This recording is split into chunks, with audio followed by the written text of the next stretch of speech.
name was Mona. It was a gold medal paperback. And since then, you know, our guest of honor has written well over 100 novels, 4 different best-selling series, dozens of short stories, awards, 4 Edgar Awards, 2 Shamus Awards, many international honors, the Lifetime Achievement Award from PWA, Private Writers of America Association.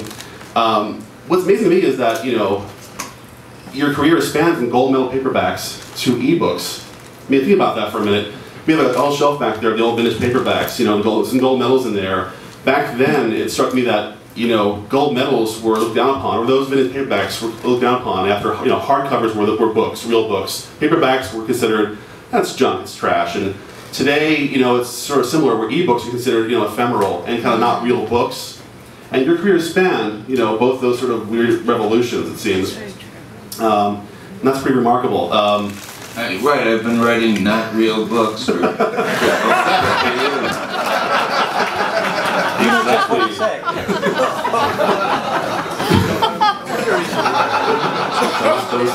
That was planned, right? That was planned. Anyway, it is a great time to be a Lawrence Block fan because a lot of your non-real books are all available pretty much now. I mean, for those of us who had to forage for your, you know, obscure classics, you know, even 10 years ago, now it's like as easy as a button on you know, Amazon page or somewhere else. That's fantastic. Read all of Mr. Block, Larry's books. And there's one, though, actually, I read last summer called Afterthoughts. It's a sort of memoir. I mean, it's an unusual memoir where it takes the form of afterwards to a lot of your novels. Yeah, the way that happened actually is I was preparing 40 or more books for ebook publication by Open Road, and I thought, well, you know, I should write something to give added value to these items and write a little. 1,000, 2,000 word afterword for the thing. And I was doing this, and I'd done most of them, and then it occurred to me that all this would do would be something that people might read after they were done with the book, and it was sort of a waste. And then I realized that what I'd done here was write a sort of piecemeal memoir, because often with the books I didn't have that much to say about the particular book, but I did have something to say about the circumstances of having written it. So it wound up being, as you said, essentially a memoir. And it's fantastic. I mean, you know, buy it, download it now on your phones. I'll wait. I mean, now buy it. It's fantastic. And actually, it kind of, I reread it again this past few weeks, and it kind of sparked a bunch of questions, which I thought I'd ask today, you know, live and here at the panel, and follow up by questions from you guys. Hopefully, you know, we can, you know, not have a chance to pick a master's brain. So I'll keep him here. I'll hold him down if I have to. So if you ask questions, he won't be able to escape until 5. The first question that occurred to me was, when you're in Central Park, naked and covered in pig blood. Oh wait, sorry. The questions. Wrong. There we go, sorry.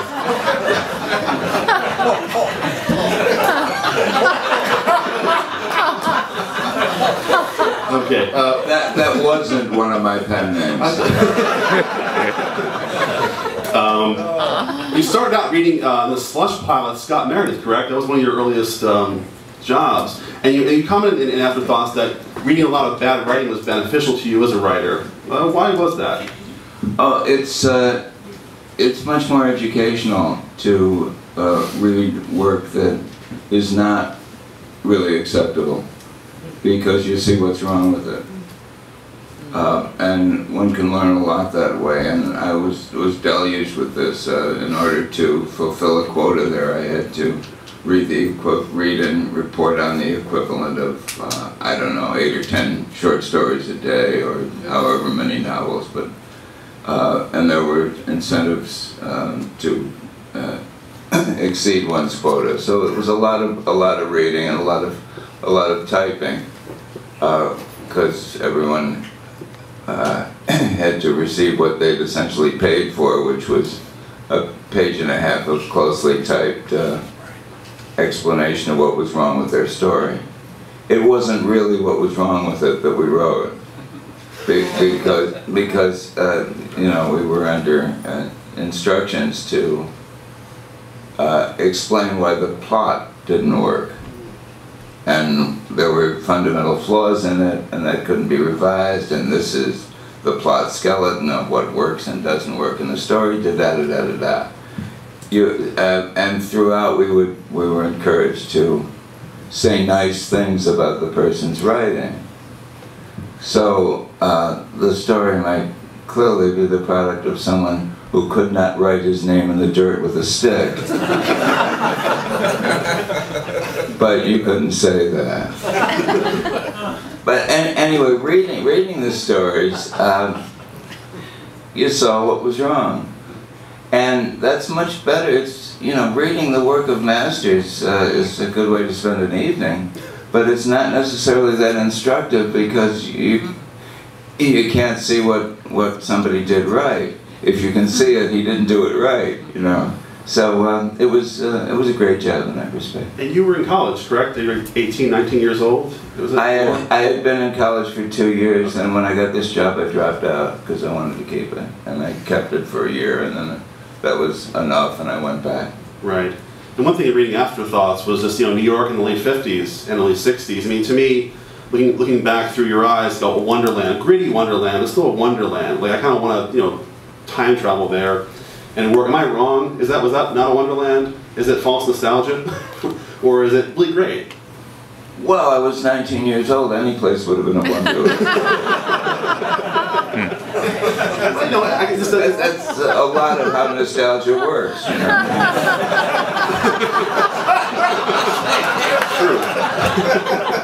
But in my case, though, I was sort of negative 13 years old, you know. I bring nostalgia for New York in the 50s. What's wrong with me that I have nostalgia that I don't experience? But I mean, just the idea of, you know, cranking out novels in an apartment in New York. All your descriptions of the apartments and kind of places you lived are pretty amazing. I kind of want to do a Lawrence Block walking tour, you know, and you wrote that sentence over there, you know.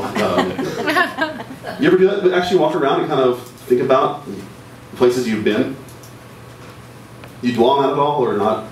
No, not really. But one time I remember a very nice fellow named Bill Reel was a daily, a couple times a week columnist for first the Daily News, and then I think he wound up at New York Newsday. And he read one of the books and responded to it, and we got together, and he interviewed me, and he asked me where I'd lived around town. And you know, I remember addresses that I had, so I reeled off a string of them, and that was much of his column. But, Lawrence Block slept here, and here, and over there. Yeah. Wow. Incidentally, as far as where one spends one's time, I got this tract yesterday, and I kept it because I wanted to prove that I really did get this. It says, where will you spend eternity? A guy handed it to me on 8th Street somewhere. And I looked at it and I thought, on a fucking panel.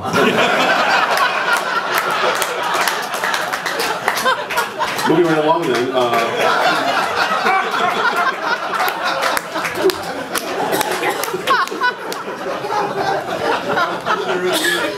I remember actually a story that I was terrified to interview you for the story that in one infamous VoucherCon there was a sex panel, and legend has it that you actually at one point we looked over, much like you did now, and said, "Who do I fucking off this panel?" You know, that kind of, you know, is that true? Is that? Yeah, that wasn't my finest hour.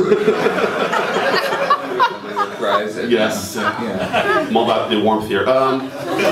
Also comes across in Afterthoughts is the sort of camaraderie, you know, pre-internet, pre-cell phones and Skype. You have, you know, some real friendships in New York, like with Donald Leslie especially. How important was that to you as a writer, having that group? Well, it was important. I think it was certainly useful, the various friendships I had with the writers of the time. I think people have the same thing now. I don't think it's terribly different. And yeah, I think that continues, and it's easier to be in touch with people now than it ever was. You know, you don't you don't have to ride to the last stop on the L train to see somebody. Yeah. No, those were. It certainly seems in retrospect as though those were good times. Yeah. And you and Mr. Westlake were best friends. I mean, that was a lifelong friendship. How did you, support each other over the years in terms of ideas or just being a sounding board? We, early on, I think, were apt to show each other work in progress for a while there.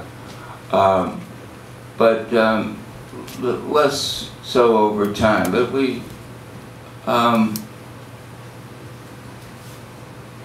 always were able to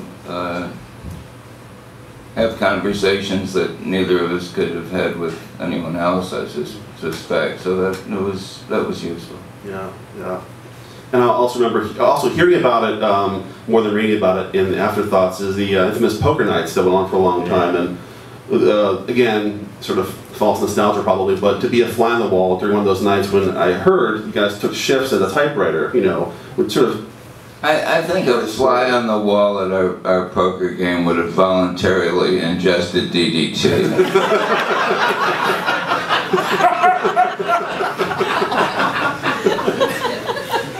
Okay. On a fly, maybe a rat. That would be walking around. Okay. All right, changing topics from New York. A lot of Afterthoughts is about your many, many pseudonyms. You have one comment where you talked about how, the sort of comfort in not only writing about, this is a quote, not only writing about non-existent people, but also writing about them as a non-existent person myself. Hiding behind, the veil of fiction, the veil of pseudonym. Why was that comforting? Well, I think often what the writer of fiction is doing is trying to reveal himself without revealing himself. And is boldly coming out and saying, this is who I am, but it's not, and one way or another. And that the same thing that made writing invented stories appealing to me did indeed make the use of a pen name appealing. And I probably took it a bridge too far. I did a whole series of sex fact books under the name John Warren Wells. And they are all, incidentally, back in e-print, remarkably enough. Proving, if nothing else, that avarice is the greatest motivator available to us. But they are. And John Warren Wells was, in a sense, real enough to me, and then I wrote about 7 books, I guess. The first of them were lesbian fiction, and then after that there were some other books, including mainstream novel, but all under the name Jill Emerson. And that was a very real alter ego for me, if you will. And it got slightly weird in that John Warren Wells and Jill Emerson would dedicate their books to each other.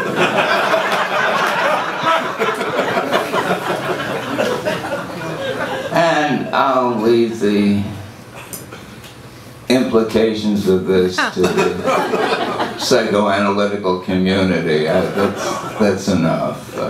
Speaking of, at one point you had a session with Terry Gross on her show about your lesbian novels, and she commented to you, and you look, but Larry, you're not a lesbian. Yes, that was between lines. I actually did it in studio. Terry does almost everything through a studio-to-studio hookup. But I was passing through Philadelphia at the time they had me booked, and I said, look, the easiest thing is for me to get off the train and come over to the studio. So I did, and I was on, and Ann Bannon was on, and I think another person, but they were through hookup. And during I guess it wasn't a commercial break because it was NPR, but whatever kind of break they took, Terry did say, but Larry, you're not a lesbian. And I said, that's only an accident of birth. Some part of you are that you're lesbian in some way, right? I mean, this affinity is sort of, you know. Yeah. It's not the usual, you know. That's where you say, not that there's anything wrong with it. Of course, that's understood. It's understood. You know, we're all among friends here. But I guess the question is, you know, what as a young, strapping New York man, you know, what's the lesbians? What drew you to that world to write about? I read several examples of lesbian fiction, including work by Mary Jane Meeker, who wrote as Vin Packer and as Anne Aldrich, and Ann Bannon. I wrote some things of Ann Bannon's. Ann Bannon, incidentally, was a guest recently at Gary Lavisi's paperback show in New York, and I was too. We met. We had exchanged a couple of emails before that, but we actually met, and she said that she thought it was really good to meet me because she and I and Mary Jane were actually the last of the old line lesbian novelists. and I felt such a rush of pride hearing you say that I just can't tell you.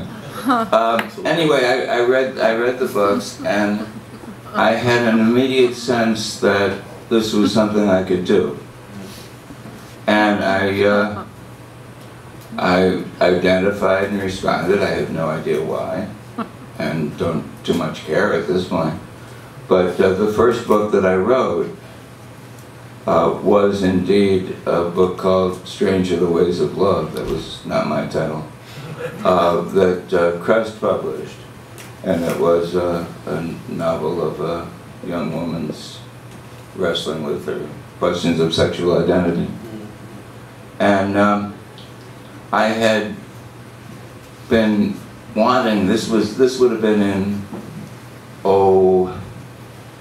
the spring of '58 that I wrote this, and I'd started work at Scott Meredith in the fall of '57, and throughout had been selling stories to the crime pulps and such, and wanted to do a novel, and I just didn't know how to do it. I couldn't really come to grips with something that long.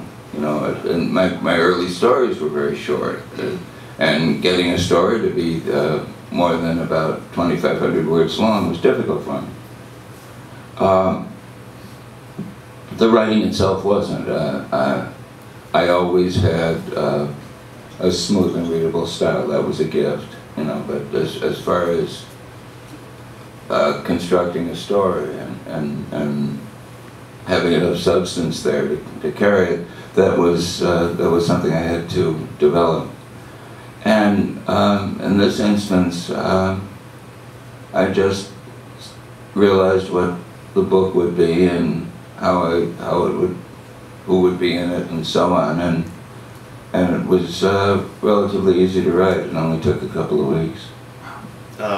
They say, you know, they say first novels are sort of like entire dumping ground for your entire life into one book. It's funny that your first novel was a lesbian romp. Well, there are very much different kinds of writers. Some writers mine their life in a very obvious way, and their first novel is something that everything winds up in, and others of us operate very differently. No, I mean, to joke, yeah, that's true. I mean, I kind of find that, you know, it's best to use pieces of your life, almost like as if it's a mortar in that brick house you're building. Not, the house isn't your life, but there's a lot of you in there, in the DNA of the house, the structure. Sure. You're both writing a novel. The book I read when I was a teenager, and Afterthoughts talks about that, and it's pretty fascinating. About how much of yourself to pour into, and how much of yourself does come out, regardless whether you want it to or not sometimes. But you mentioned, learning how to write that first book, something longer than a short story. I think a lot of us who are writers, that's a big thing. How do you go from a short story to a book-length object? But I was amazed by the stories of how fast you wrote some of the novels once you got going. I mean, your speed's incredible.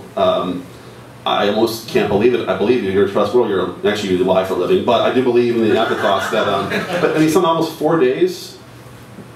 Yeah, there were times when I wrote a book in that short amount of time. There was a stretch where I was doing a book a month for one publisher, and that generally took 2 weeks of the month. But there are lots of writers who are fast. Robert Silverberg, the science fiction writer, whom I've just come to know in recent years, though we had parallel careers for half a century.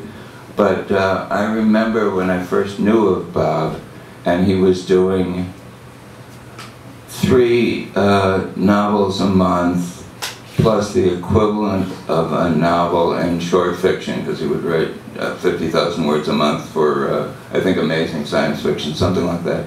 So he was writing, upwards of 200,000 words a month, whatever that works out to, and I don't too much care. But and he did that. He was quite remarkable. He did that working, I think, 5 days a week. Certainly no more than 6, but I think 5 days a week from 9 to 5, from 9 in the morning till 5 in the evening. So he ultimately narrowed his focus and wrote science fiction and is one of the masters of the field.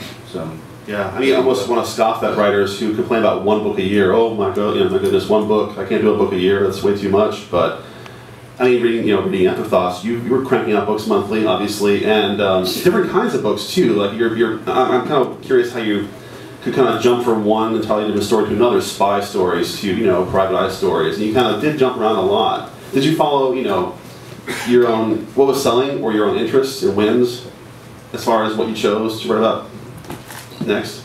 Well, a certain amount of it was, my then agent would call and say that he had interest in a book on such and such a thing, and so I would write to order sometimes, and sometimes it was just whatever I thought might work. And a lot of the time I would start a book for one of the softcore erotica houses, and write a first chapter and realize that there was something better here, and it would turn into a book.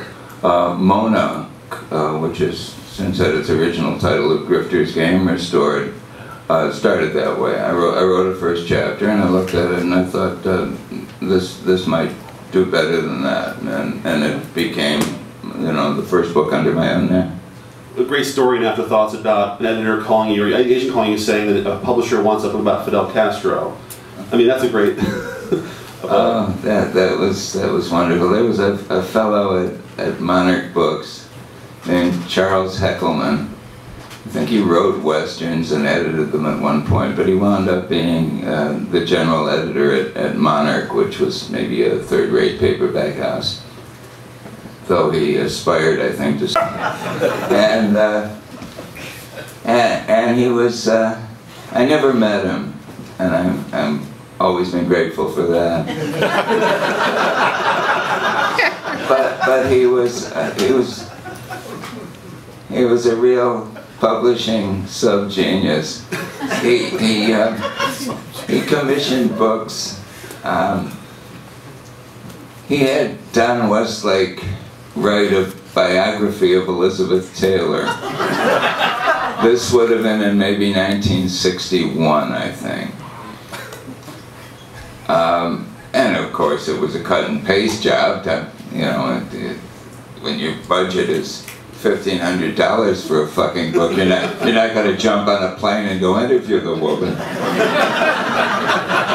But Don did a creditable job given the circumstances. Anyway, the reason he commissioned it was she was sick. And Heckelman, you know, was hoping she would die right around the time that the book came out, and he had something really hot. Well, the Castro thing was similar. He had an idea. He wanted a book in which a group of Americans or whatever, some sort, he wasn't too specific about that, but are hired to go over to Cuba and assassinate Castro, and they succeed. That was the creative part. Yeah. And he was hoping, clearly, that something along these lines might happen, because his title for it was Fidel Castro Assassinated! Exclamation point. You know, it looked like a tabloid headline. And you know, he figured it was odds on that would happen. He evidently underestimated the competence of the CIA, but so did a lot of people. And that was the book I was given to write. Well, what I really like about this is that Heckelman, Oliver Sholem, has been dead for years. Elizabeth Taylor lasted until fairly recently, and Castro, God love him, is still alive. The sequel, Castro Lives. You know, that's I love that. There's so many stories. I mean, when you got those kind of assignments from your, you know, through your agent, were you excited or think, is it a paycheck? I mean, or is it like, wow, how cool would this be? Both. Yeah. Both. Doing the work was exciting, and the Castro book with a much better title and cover exists again. Hard Case Crime did it as Killing Castro, and I read it, and it holds up better than I would have dared to expect. But for me, it was an enormous challenge, because I was writing action sequences of a sort I'd never done before, and it was a stretch of one's writing muscles. So I was grateful for that. That's amazing. I mean, it's are there any sort of subgenres or types of novels? If someone dared you to write them, would you refuse, or do you take a dare to write? I don't know. Pastoral romance in space. Although I read a fair amount of it back in the day, and certainly admired it, and had no end of friends who wrote it and read it, science fiction never worked for me as a writer. I just don't get story ideas that way, or know what to do with them if I did. So that was something I did. One story that was science fiction, you know, but that was all, you know. This is why you and Robert Silverberg didn't meet up in New York at the time. I guess there were science fiction circles and crime circles, I guess. Well, I don't know. Bob insists that we met.